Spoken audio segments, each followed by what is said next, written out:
Então, a ideia do amor vem assim pela religião, pela família, extremamente deformado no sentido do poder, né? No poder de Deus sobre os homens e do poder da igreja sobre o cidadão e do poder do homem sobre a mulher ou da mulher sobre o homem ou dos pais sobre os filhos, mas sempre significando um poder.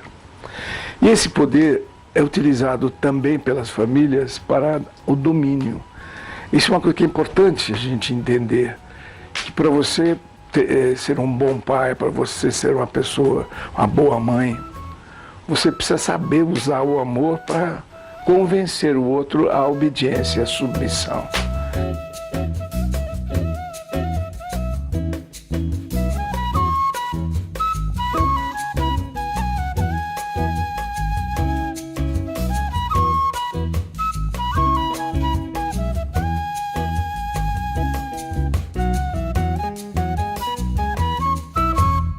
Eu fui buscar, porque eu não estava satisfeito com a medicina, e a medicina era que me sustentava, me dava quase uma sensação de prostituição. Eu ganhava dinheiro com uma coisa que eu não gostava, mas fazia bem. Não era uma coisa que eu fizesse errado, eu só não gostava de praticar. E queria fazer outra coisa. Então eu comecei a buscar outros campos de ação, né? Quando eu fazia minhas peças de teatro, não conseguia o sucesso, ou fiz meu romance, houve uma reação estranha da crítica. O Cláudio Daniel não recebeu nunca nenhuma crítica literária. Isso é uma coisa incrível, né? Um livro que foi um dos maiores best-sellers, né, do romance brasileiro, da linha independente. Que existem os best-sellers, né, dos grandes romancistas, que tem uma obra inteira de romancista, tipo Jorge Amado, tipo Érico Veríssimo, etc. Mas gente que não está ligado à produção literária como o objetivo. Eu não me sinto um literato, né? Eu acho o Jorge Amado um literato, o Érico Veríssimo um literato. Mas eu não me sinto literato, eu sou um escrevinhador. Gosto de escrever e passo as minhas ideias através da escrita, mas eu não cuido da escrita com a paixão que esses homens escrevem. Eu faço literatura como eu fazia teatro, com uma carpintaria. Eu faço literatura sem qualidade estilística. Bom, mas o que acontece? De repente, eu vi que precisava mais para você produzir uma luta que não pode ser armada, porque a luta armada é boa porque ela resolve na hora. E você toma o poder e muda tudo, né? Mas eu não acredito nisso, eu acho isso impossível, né? E inútil. Então, eu fui buscar outros instrumentos, né? E um deles foi o jornalismo. Eu achava que o jornalismo tinha um alcance, né, enorme, porque era uma ação diária. E a literatura, os romances, né, o teatro eram coisas que você fazia em ciclos, às vezes, né? Então eu achei que o jornalismo era um campo aberto, mas eu encontrei o jornalismo no fim da sua fase real, né, sua fase útil. Estava já em decadência, estava entrando em total decadência com a tomada do poder pelo dono do jornal e pelo anunciante. O jornalista passava a ser apenas um mero operário, né, que tinha que cumprir aquelas ordens, fazer do jeito que os patrões queriam, e suas reportagens, as mais audaciosas, as que interessavam, eram capadas, né? Então eu tive a sorte de cair numa revista que estava sendo recém-lançada,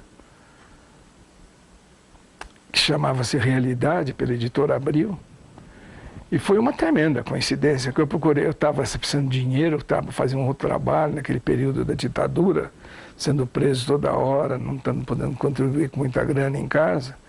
Eu tenho um amigo maravilhoso chamado Carlito Maia, que é um publicitário, uma pessoa extraordinária, uma generosidade, uma solidariedade fantástica. Eu procurei para ver se ele me arrumava um emprego, ele conhecia bem o mercado, né, de jornalista. E ele me contou que estava sendo lançada uma revista com um projeto fantástico chamado Realidade, pela editora Abril, e foi falar com o Robert Chivita, que era o filho do dono. da empresa, que era o senhor Vitor Tivita. E o Robert, batendo um papo assim, ele se impressionou com meus conhecimentos mais variados, né, mais amplos que os jornalistas em média possuem, né? Eu me envolvi muito com arte, com cultura, com ciência, etc. E ele tinha um projeto na cabeça dele que era diminuir o poder dos jornalistas marxistas que trabalhavam para ele na revista Realidade. Ele não perguntou qual era a minha ideologia, ele perguntou se eu era marxista. Eu disse não. Ele se sentiu satisfeito, me deu um emprego. Quando eu cheguei na revista Realidade, fui recebido numa frieza, numa indiferença, uma oposição total. Só um já me conhecia, tentou convencer os outros que eu era uma boa pessoa, eu sou decente, mas não conseguiram. E eu fui tratado com a maior rispidez e não aceitaram que eu fosse repórter. Me deram, por ordem do Robert Tivita, para fazer uma coluna chamada Ronda, que se falava de todos os livros, todos os espetáculos, tudo sobre cultura e arte, mas notinhas, né, informativas, cada mês. É um trabalho chatérrimo, que eu não estava interessado nem um pouco. Mas eu tive paciência para tentar vencer a resistência das pessoas lá. E aconteceu um incidente que acabou com toda a resistência. Havia um italiano protegido do seu Vitor Tivita, que ninguém entende bem por que ele tem esse poder, um cara chamado Alessandro Porro, um nome que indica mais ou menos o caráter dele. Ele fazia parte da equipe, e a equipe era toda de jornalistas marxistas. Todos eram marxistas, e o Robert soube, quando veio para o Brasil, se formou em jornalismo em Nova York, veio para o Brasil, avisaram ele, olha, se quer jornalista tem que ser marxista, porque não tem jornalista de direita, os de direita estão trabalhando no estado de São Paulo, na Folha, e são péssimos, né? Você quer uma coisa criativa, você tem que pegar os homens de esquerda. E ele teve coragem e chamou Paulo Patar, e o Paulo Patar fez a equipe toda. E eu era uma pessoa estranha que ninguém conhecia. O Narciso Calili, que me conhecia, dizia que eu era um cara de esquerda. Mas ele também não entendia, porque eu não era do partido, né? Mas ele achava que eu era um simpatizante da esquerda. E aí esse Alessandro Porro se prontificou, numa reunião de pauta, a realizar uma matéria sobre psicanálise. Tema simples, a psicanálise. Tem que explicar para o leitor brasileiro o que é e como funciona a psicanálise. Ele sumiu, recebeu o prazo de um mês, como todo mundo recebia, e sumiu. Faltava 4 dias para fechar a revista. Ele apareceu lá e disse, olha, viajei, fui passear e não fiz a matéria. E a revista estava montada com aquele espaço para a matéria, né? Então foi um pânico geral. E o Narciso foi ao Paulo Patar e falou, Paulo, vamos salvar essa revista. E a única pessoa que pode salvá-la é o Roberto Freire. Porque ele foi psicanalista, ele é escritor. Ele pode fazer essa matéria sem sair de casa, só sentar e escrever. Paulo falou com o Robert, eles aceitaram, me deram 4 dias para fazer uma matéria sobre psicanálise. E eu consegui fazer a matéria. Consegui, entreguei no prazo. E a matéria foi muito bem recebida, tanto pelo Paulo quanto pelo Sérgio de Souza, que é editor de textos, como pelo Robert. E ela saiu e foi uma matéria que teve uma repercussão grande. Ela foi vendida para o exterior, para várias outras revistas no exterior. No momento em que eles foram me dizer que a matéria estava boa, que eles iam publicá-la, eu disse, mas tem uma condição. Depois que ela sair publicada, vocês me passam para repórter. Eu exijo isso, senão eu caio fora e retiro a matéria. Uma chantagenzinha típica, né, que se precisa fazer às vezes. E a partir daí eu passei a ser repórter. E eles começaram a me conhecer melhor, ficamos todos muito amigos. E eles sabiam que eu era um anarquista, um socialista diferente do socialismo deles, mas a gente se entendia bem. Eles não eram marxistas radicais, eles eram marxistas mais humanos, mais envolvidos com humanismo marxista. Bem, e lá eu fiz muitas matérias, mas as matérias que eu escolhia sempre tinham um fundo social que me possibilitasse apresentar a minha visão, em que o amor vem antes da liberdade. Se a gente não instituir o amor e não tirar de sobre o amor a carga sentimental, babaca, medíocre da vida burguesa, da vida religiosa, né? Esse amor que a religião fala, esse amor que as famílias burguesas falam, são cracas negativas, né, que se agarraram a esta palavra e a esse sentimento, que estão prejudicando a sua utilização como arma política. Então, né, era preciso fazer esse trabalho. Então, eu utilizei em todas as minhas matérias um jeito de fazer essa abordagem através de situações humanas claras. Por exemplo, eu me lembro, o Pelé era tido assim como um ídolo, né? Uma pessoa que tinha acabado de voltar da Copa da Suécia, mas era visto como um jogador de futebol comum, né? Mas não sabia o ser humano que ele era. Então eu quis mostrar que o que é fundamental no Pelé era a paixão dele pelo jogo. Não era a influência do pai, que era jogador, não era a influência da camisa do Brasil, nem a camisa do Santos. Era uma coisa que existia nele que valia mais que tudo. Né? Então eu acompanhei, fiquei com o Pelé 15 dias diariamente, participando de tudo da vida dele, para abrir um perfil em que a ideia do amor prevalece. Né? Vou mostrar que era o amor que empurrava o Pelé. Né? Depois aquela carta que eu escrevi para o Garrincha, né? O Garrincha era idolatrado, né? Quem torcia para o futebol naquela época, a grande alegria, a grande coisa boa de um campo de futebol era ver Pelé e Garrincha. Eu não sou santista, mas ia ver todos os jogos do Santos para não deixar de ver o Negão. Porque era uma coisa fascinante, era como ver um nascimento, como ver uma descoberta do amor, era uma coisa muito bonita. E aquela carta foi justamente, eu peguei da vida do Garrincha só os momentos em que ele foi, não era o futebol, era o ser humano dele, a pessoa dele, as frases dele, as jogadas estranhas, maravilhosas dele, etc. E assim foi, eu fiz muitas matérias, né? Todas elas com um cunho aproximativo em torno desse tema.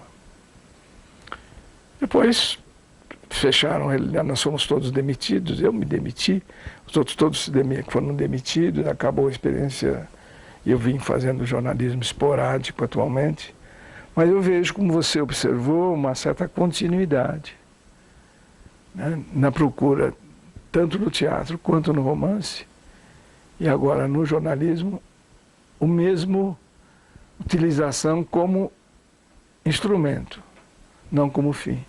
Tanto que eu não sou mais dramaturgo, não estou fazendo mais romance. O romance são os últimos instrumentos que eu estou usando. Jornalismo não quero mais, tive uma grande decepção recentemente com Caros Amigos, que foi uma coisa com a qual eu me envolvi apaixonadamente. Não deu certo. Quer dizer, não quero mais jornalismo, mas não tem importância, porque são instrumentos.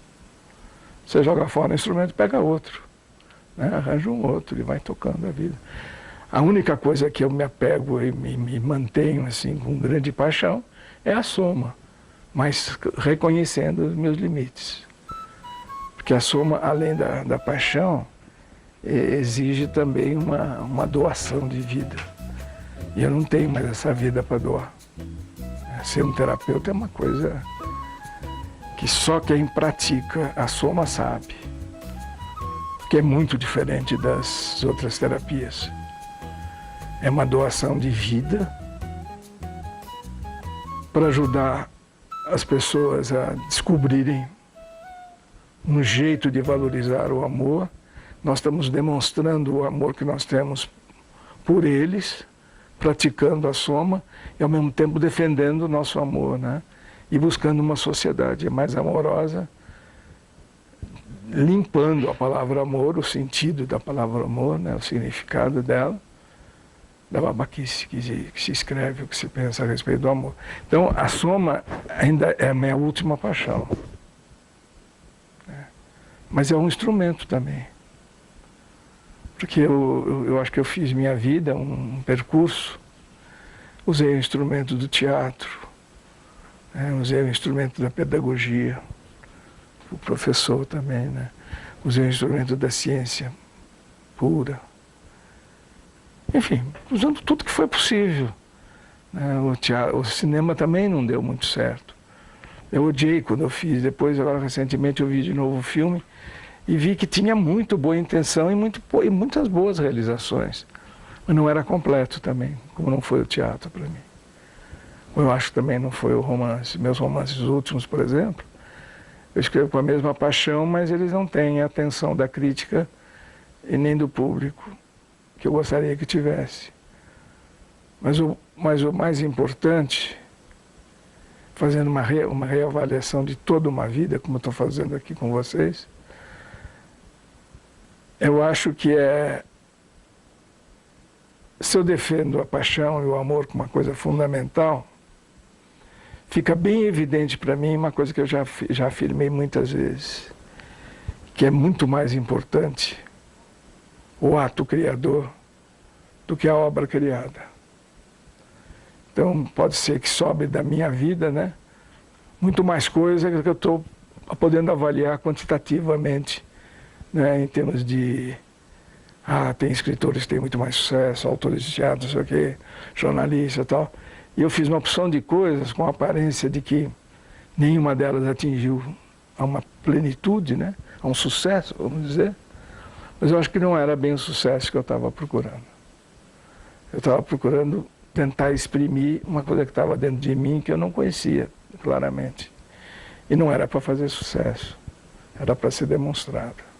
Para que a gente possa defender o amor como um objetivo fundamental da vida, a gente precisa escapar da forma pela qual as igrejas e a família burguesa ou as instituições oficiais fizeram com a palavra amor, né? A igreja usa o amor, né, assim como uma base fundamental para a existência do homem. Fala do amor de Deus, do amor de Jesus, por exemplo, na Igreja Católica, mas como um amor extremamente deformado, né? O amor que leva as pessoas, no máximo, umas em relação às outras, é sentirem a piedade, é sentirem pena, dó, né? E procurarem ajudar uns aos outros em termos de esmola, né? Mas, na verdade, se utiliza o amor como instrumento de poder da igreja, né? O poder de Deus, o poder de Cristo sobre os homens, mas é sempre uma utilização utilitária mesmo, no sentido de que o amor seja uma espécie assim de garantia e de força para a submissão dos homens às leis que eles chamam leis de Deus. A mesma coisa faz a família burguesa. A família burguesa se utiliza do amor de uma maneira terrível, né? Eles exigem que haja amor entre as pessoas, mas numa espécie de exigência de compromisso estabelecido por lei. Quer dizer, o homem se apaixona pela mulher, assina um papel, a mulher se apaixona pelo homem, assina um papel, né, de compromisso, de obrigação, colocando acima do verdadeiro amor a posse, o controle das riquezas e do uso um do outro. Então, a ideia do amor vem assim pela religião, pela família, extremamente deformado no sentido do poder, né? No poder de Deus sobre os homens e do poder da igreja sobre o cidadão e do poder do homem sobre a mulher ou da mulher sobre o homem ou dos pais sobre os filhos, mas sempre significando um poder. E esse poder é utilizado também pelas famílias para o domínio. Isso é uma coisa que é importante a gente entender, que para você ser um bom pai, para você ser uma pessoa, uma boa mãe, você precisa saber usar o amor para convencer o outro à obediência, à submissão. Então a chantagem afetiva é uma das armas mais poderosas, porque se você estimula uma pessoa a te amar, você imediatamente, se ela demonstra que te ama mesmo, você passa a ter sobre ela um poder incrível, né? Ela Ela faz com que você a obedeça e submeta a sua vontade, ameaçando a retirada do amor, ou a diminuição do amor. Então, numa sociedade que se propõe que seja uma sociedade amorosa, o amor é um instrumento de dominação. Isso foi estudado melhor, mais aprofundadamente, pelos antipsiquiatras com a descoberta do duplo vínculo. Né? Hoje a gente entende que para um pai, ou por um pai dominar um filho, por uma mulher dominar um marido, ou por uma mulher dominar um filho ou um marido, quer dizer, basta ela fazer com que as pessoas a amem e ela demonstre amor ao outro. Né? E depois se usa o amor para obter a obediência. É uma coisa terrível, porque o amor sei lá, é a coisa mais importante da vida. É a coisa mais bonita, a coisa mais forte, a coisa mais saborosa, e, entretanto, passa a ser um instrumento de dominação. Então, quando você diz, se você não fizer o que eu quero, se você não me vê do jeito que eu quero, eu retiro o meu amor, eu abandono, isso para uma criança é uma coisa insuportável, tanto para a criança quanto para o amante. Né? Então, os amantes vivem um na dependência do outro sob a ameaça da retirada do amor. Então, quer dizer, esse sentimento, essa emoção extremamente importante para a vida humana, segundo eu penso, de repente é o grande inimigo, né, para a liberdade. As pessoas acabam se submetendo, perdendo a liberdade para não perder o amor. Nós temos que tirar o amor das mãos dos poderosos ou das pessoas que se julgam poderosas para que ele não seja usado como instrumento de poder. Né? Então, o que nós estamos propondo hoje é o amor em liberdade. Não é bem com liberdade. É que o amor possa ser o instrumento da liberdade. Né? Então, as pessoas imaginam que se eu estiver amando e for livre, alguma coisa vai acontecer e meu amor vai ser destruído. Ou eu não posso dar liberdade ao meu parceiro amoroso, ou meu objeto amoroso, porque eu posso acabar perdendo esse amor. Né? Então a gente procura cortar a liberdade no amor para que você possa ter posse e domínio sobre o objeto amado. O que nós estamos propondo é separar o amor da liberdade. Ou seja, para você amar, você precisa ser livre. E para você ser livre, só vale a pena ser livre se você estiver amando. Né? Então, são duas coisas indissociáveis no ponto da prática e dentro do seu próprio conceito de liberdade e de amor. Mas o amor precisa ser usado para manter a liberdade. Isso é uma das coisas mais difíceis de se compreender. Né? Como é que você pode manter a liberdade usando o amor? Quando na prática o que se faz é o contrário. As religiões, as famílias, os casais autoritários, eles usam o amor para diminuir a liberdade do outro. Então, a revolução que nós estamos propondo é uma revolução em que o amor não possa ser utilizado como instrumento. Ele é. O amor só existe se ele for livre. Todos os amores que forem mais ou menos livres não é amor.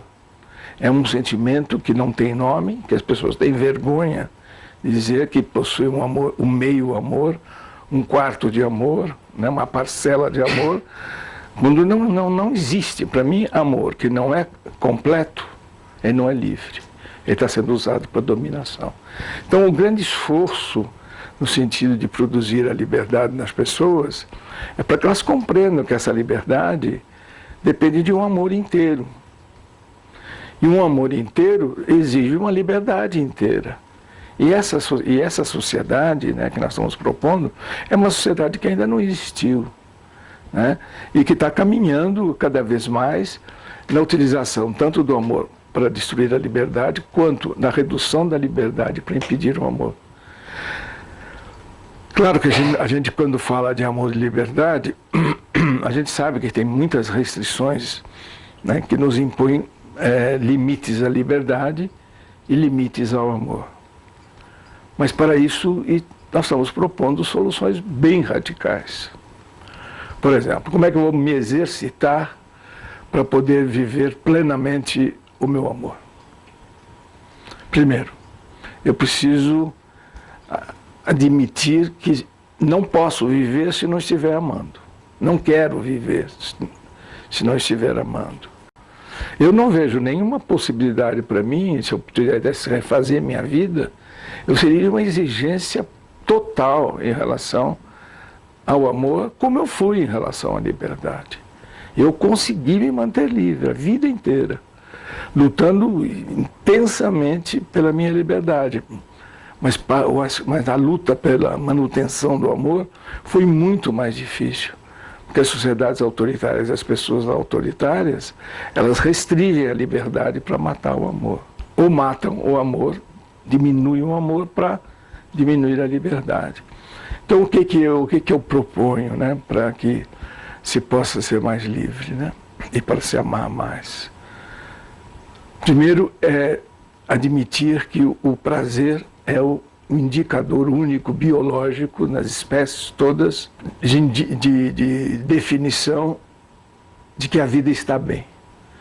Se o estado se o momento que eu estou vivendo não estiver me proporcionando real prazer, eu devo fugir desse momento, desse local, dessas relações, para ir buscar uma outra relação, outras situações em que o amor possa surgir, né? Ou que eu possa ser livre. Quer dizer, uma ameba faz isso, uma formiga faz isso, um elefante faz isso, o homem deveria fazer isso. Né? Porque o único indicador de saúde afetiva, saúde moral, saúde ética, saúde biológica é o prazer. E na vida humana há um indicativo de prazer, especialmente aqui no Brasil, que é o mais fácil de se encontrar e mais fácil de se dosar, que é o tesão. Né? A gente adotou a ideia do tesão como sendo o indicador de estarmos mais próximos da vida biológica e mais próximo da vida saudável. Então uma pessoa que estiver fugindo do seu tesão, impedindo o seu tesão, dificultando o exercício do seu tesão, ela está mais morta do que viva. Estará mais viva aquela que puder viver mais plenamente o seu tesão em relação a tudo, não é apenas em relação a sexo. Em tudo que é bom, tudo que for gostoso na vida humana, tem que ter uma sensualidade, um prazer intenso. Mas você tem que ver o tesão no ato de estar vivo, o ato de viver, o ato de acordar, o ato de dormir, o ato de se alimentar, né? O ato de se relacionar com a natureza, com as pessoas, o ato de descobrir aquilo que mais as pessoas que lhe dão mais tesão e poder estar sempre junto com elas e poder fugir, como fazem os animais, né, biologicamente, fugir daquilo que não lhe dá tesão, não lhe dá alegria, não lhe dá beleza, não lhe dá desejos, né, prazeres. Então, eu acho que o grande instrumento para se poder avaliar nossa vida é saber se nós estamos nos permitindo ter o tesão pelas coisas, pelos seres, pela vida. Depois que a gente está se permitindo, quer dizer, já se libertou bastante, já está amando um pouco mais, né, é tentar exigir esse tesão, a vivência desse tesão. E ao mesmo tempo a gente percebe que à medida que você caminha para realizar os seus tesões, você percebe como vem a contracarga da sociedade contra você, para evitar que você alcance essa plenitude do tesão. Então, aquela história que eu falava antes, né, da caça ao amor, se faz também na caça ao tesão, que é aquilo que nos leva ao amor, aquilo que nos leva à liberdade. Então, a sociedade autoritária, ela se organiza para impedir que as pessoas possam viver plenamente o seu tesão. Se você for por trás de todo ato autoritário, é uma caça, é uma tensão e uma caça. Onde é que está o prazer, onde é que está a alegria, onde é que está a beleza, onde é que está o tesão, para ir em cima e impedir. Porque aí, um país sem que as pessoas todas não estejam vivendo o tesão, é muito fácil de ser dominado. Então os autoritários têm muito mais poder. São pessoas que só executam os atos banais da vida, mas não sonham.